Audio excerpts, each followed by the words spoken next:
Hey, what's up? Welcome to Let's Do This Shit. The I'm Sick edition. um, so I'm in a garage out in Port Orchard, Washington, and my son lives in Escondido, and he was asking me a couple questions about fire tape. So I'm just fire taping this garage. I'm just using hot mud and mesh tape. I'm going to put a thin layer of this heavyweight taping over it, which you probably don't have to do all that, but we're going to prime it so it sure looks a lot better. It doesn't take very much longer to do that. So this garage was just infested with pack rats. So all these patches down here, you can see them. There's two. One there, one there, one there.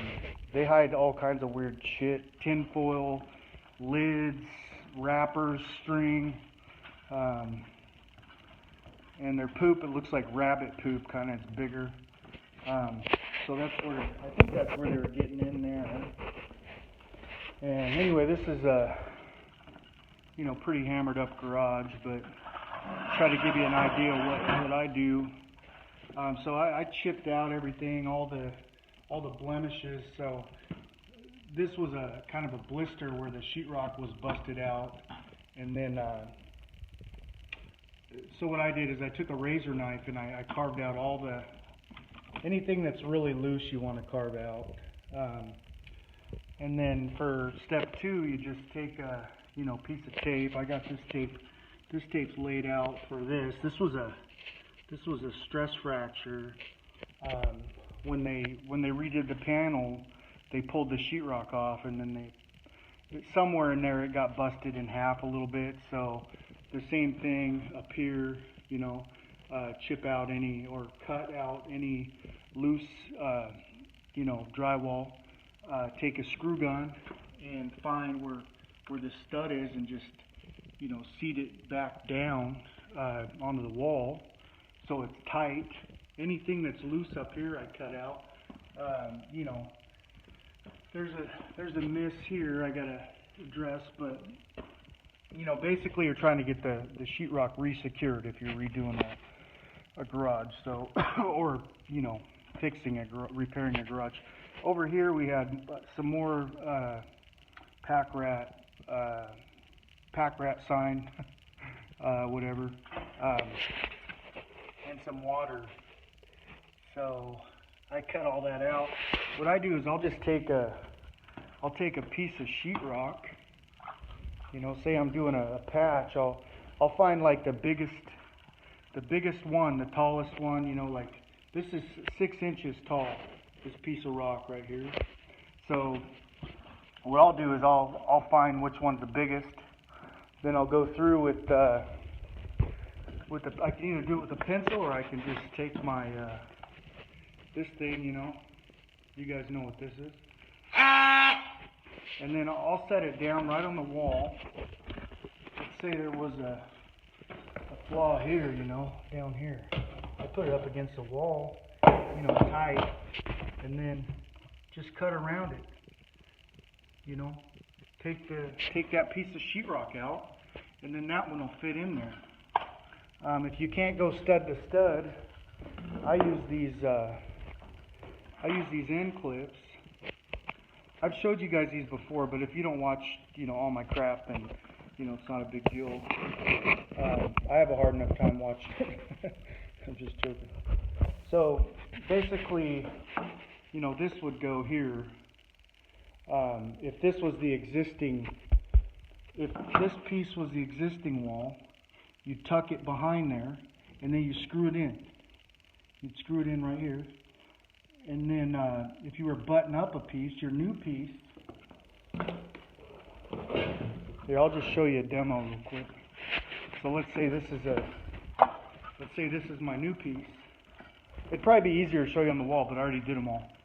So your new piece would go right in there. And if this was existing wall right here, the one I showed you first, then the stud could be here and you got a loose piece of rock hanging off. These will allow you just to fasten it to another piece of sheetrock without using the stud. So it makes it easier. They're like $5 a pack, you know, and it's definitely worth it if you're doing a lot of patches, going stud to stud. You know, sometimes you don't need to cut all that crap out. So anyway, so basically when you start, you know, you'll have the tape like this, or if you're using you know, taping mud, you just use a tube, or you put the taping mud on, put the tape on, and then wipe it. I always like to leave some fill on mine. These are more like butt joints, but this will paint, you know, nice enough for a garage, and you just fill in that recess a little bit. You know, you can see here, up here, and you just take your knife. I'm gonna try to set this up so you guys can see me. Okay. So you take your mud, you put it on your knife like that. All right, this is a 6-inch, but it's wider. So you take your mud, put it on like this. Then you're going to spread it up. You know, the tape's already pressed on there good. So then you kind of work it up, you know, like this. Scratch it in there.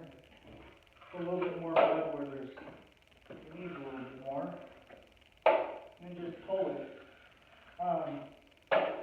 Keep your blade flat, it's a soft blade, and push with your fingers on your blade like that.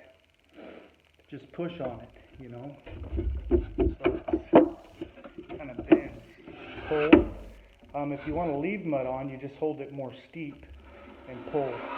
And the flatter your blade is, the less mud you're going to take off with pressure. If you go steep, you'll take mud off, but it'll be more plain, if that makes sense. So,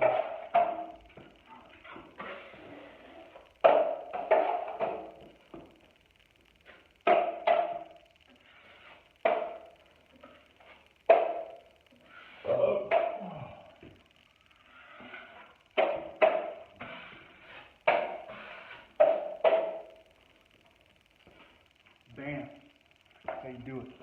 So it's not perfect, but when you paint that, you won't really be able to see anything unless you come right up and look at it. So hope you've enjoyed this long ass video, 8 minutes, and I'll send you guys or I'll do a video when I'm done with this, and I'll just do a short one. So peace out, see you guys next time.